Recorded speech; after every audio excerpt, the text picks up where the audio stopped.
আপনার জীবনের কত অ্যাঙ্গেলে গিয়ে হাদিসটা ফিট হবে।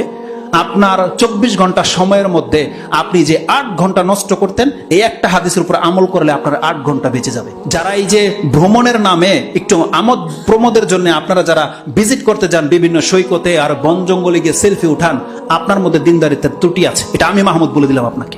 বড় আলেমদের ফতোয়া লাগবে না এই ক্ষেত্রে। আপনি যত বড় ইমামদেরকে জিজ্ঞেস করেন, ইনশাল্লাহ তার কথার বিপরীত আমার কথা হবে না।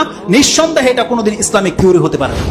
পদ্মা সেতু আপনার যদি কোনোদিন প্রয়োজন হয় আপনি যায়েন, কিন্তু আপনি ফ্যামিলিকে গাড়ি ভাড়া করে পদ্মা সেতু দেখতে যাইবেন আর আপনি বলতেছেন যে একটু মনোরঞ্জনের প্রয়োজন। আপনি ধর্মই বুঝেননি। এমন একটা নেতা বানিয়ে ফেলেছেন যে স্টেডিয়ামে বসে খেলা দেখবে, তার মানে এই জাতি অধপতনে যাবে, এত কোনো সন্দেহ নেই। এবার রাসূল সাল্লাল্লাহু আলাইহি ওয়াসাল্লাম বলছেন, ওয়াদা মালাইসা ইয়ানিক, যেই কাজে তোমার জান্নাত তুমি পাবে না, নেকি নাই পরকালে, একটা নেকি নাই, এমন কোন কাজে তুমি লিপ্ত হয়েও না। ওয়াদা, ছেড়ে দাও সেই কাজকে সেই কথাকে ছেড়ে দাও। এতটা শুধু বলেছে রাসূল সাল্লাল্লাহু আলাইহি ওয়াসাল্লাম। আপনার জীবনের কত অ্যাঙ্গেলে গিয়ে হাদিসটা ফিট হবে।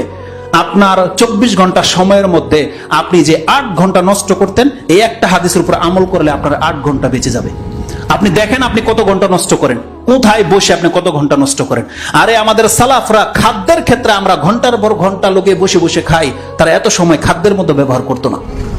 আর আজকে আমরা চায়ের হোটেলে বসে, আপনাদের নাকি সময় পাস হয় না। সুবহানাল্লাহ, সময় নাকি পাস হয় না। আমাদের একজন শিক্ষক জালালউদ্দিন কাসেমি, সম্ভবত ওনার বক্তব্যে শুনেছিলাম, কোন এক ফিল্ড মাঠের মধ্যে তিনি দেখছেন পোলাপান ক্রিকেট খেলছে। তিনি সকালে যাচ্ছেন, বিকালবেলা কোন একটা সেমিনার শেষ করে এসে দেখে ওই লোকগুলা তখনও ওই মাঠেই খেলাধুলা করতেছে। তিনি গাড়িটা থামিয়ে দিয়ে বলতেছে যে ওরা কি করে, বলতেছে ওরা টাইম পাস করে। তো তিনি বলতেছেন সুবহানাল্লাহ, ওদের কাছে এত টাইম যে ওরা টাইম খরচ করবে কোথায় জায়গা পায় না। আল্লাহ যদি আমাদের টাইমটাকে একটু বাড়িয়ে দিত। আমাদের টাইম হয় না আর আপনাদের টাইম শেষ হয় না। এই জন্য আপনারা গেমস খেলেন, এই জন্য আপনারা টিভি দেখেন, চায়ের হোটেলে বসে থাকেন। আমাদের অনেক ভাইয়ারা আছে পদ্মা সেতু দেখতে যান। আপনার